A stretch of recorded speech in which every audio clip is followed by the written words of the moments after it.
Hello weavers, నమస్తే అండి. ఇప్పుడు మనం పప్పుచారు తయారు చేద్దామండి. మా వీడియోని తిలకించండి వీవర్స్.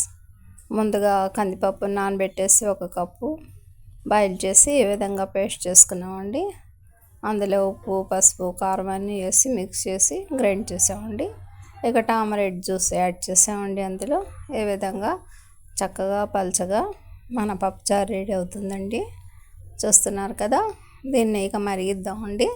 మీడియం ఫ్లేమ్ మీదైనా హై ఫ్లేమ్ మీదైనా మరిగించుకోవచ్చండి. ఒక 2 నిమిషాల పాటు మరిగాక ఈ పప్పుచారుని మనం పోపు మసాలాలో యాడ్ చేసేద్దామండి. వెరీ సింపుల్ ప్రాసెస్తో మన ఈ పప్పుచారు రెడీ అయిపోతుందండి.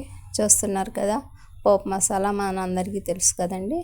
పెద్దల్లిపాయ పీసెస్, కర్రీ లీవ్స్, పోపు మసాలా సీడ్స్,